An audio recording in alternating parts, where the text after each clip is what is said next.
നമസ്കാരം, celluloid movie റിവ്യൂവിലേക്ക് സ്വാഗതം. ഞാൻ പ്രകാശിന്റെ വിശേഷങ്ങളാണ് ഇന്നത്തെ സെല്ലുലോയിഡ് മൂവി റിവ്യൂവിൽ.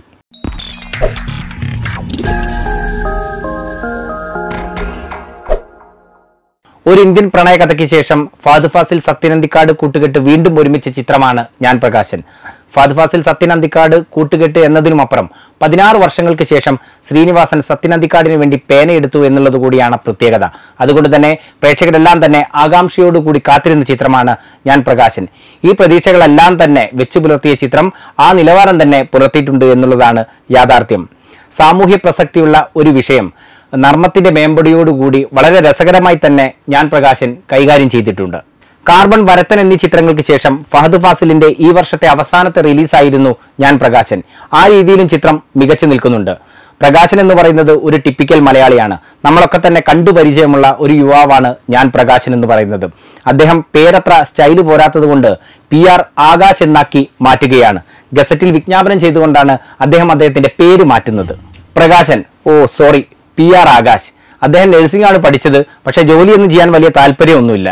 വിദേശമാണ് സ്വപ്നമെന്ന് പറയുന്നത്. അങ്ങനെ വിദേശത്ത് എത്തിപ്പെടാൻ അല്ലെങ്കിൽ അത്യാവശ്യം സാമ്പത്തികമായി ഒരു നിലവാരത്തിലേക്ക് എത്താൻ വേണ്ടി എന്ത് തക്കിട തരികിട പരിപാടികളും, അതായത് പ്രണയം ഉൾപ്പെടെയുള്ള എന്ത് വേലകളും ഒപ്പിക്കാൻ നടക്കുന്ന ഒരു ചെറുപ്പക്കാരനാണ് ഞാൻ പ്രകാശൻ.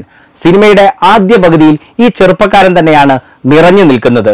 അതായത് ഫഹദ് ഫാസിൽ തന്നെ ആദ്യ പകുതി നിറഞ്ഞാടുകയാണ്. തിരക്കഥയുടെ കരുത്തല്ല, ഫഹദ് ഫാസിലിന്റെ കഴിവ് തന്നെയാണ് മികച്ചു നിൽക്കുന്നത്. താൻ മലയാള സിനിമയിലെ സ്വാഭാവിക അഭിനയത്തിന്റെ സ്കൂളാണെന്ന് ഒന്നുകൂടെ ഫഹദ് ഫാസിൽ അരക്കിട്ടുറപ്പിക്കുന്ന കാഴ്ചയാണ് ഞാൻ പ്രകാശനിൽ കാണാനാകുന്നത്.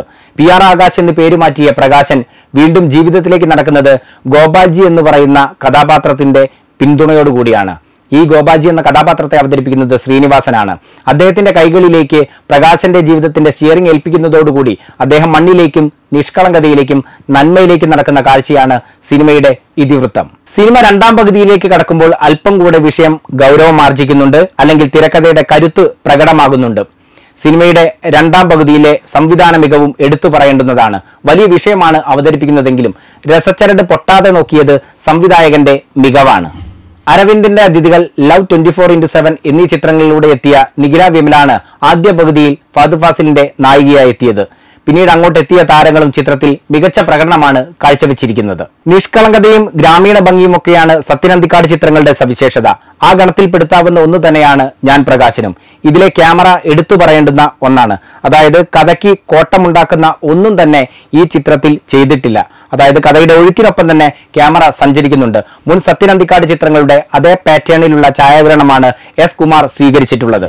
ഹരിനാരായണന്റെ വരികളും ഷാൻ റഹ്മാന്റെ സംഗീതവും എല്ലാം തന്നെ ചിത്രത്തിന് മിഴിവേകുന്നുണ്ട്. ഒപ്പം തന്നെ എടുത്തു പറയേണ്ടുന്ന ഒരു കാര്യം എന്നത് കൃത്യമായ ഒരു ക്ലൈമാക്സ് അല്ലെങ്കിൽ ഒരു ട്വിസ്റ്റ് ഒന്നും തന്നെ ഈ സിനിമയ്ക്കില്ല. സ്വാഭാവികമായ കഥാപരിസരത്ത് നമ്മൾ കണ്ടുമുട്ടിയ പ്രകാശനെ കണ്ട് നമ്മൾ തിരിച്ചിറങ്ങിപ്പോരുന്ന അതേ അനുഭവം തന്നെയാണ് ചിത്രം നൽകുന്നത്. തീർച്ചയായും കണ്ടിരിക്കാവുന്ന ഒരു നല്ല ക്രിസ്മസ് ചിത്രമാണ് ഞാൻ പ്രകാശൻ.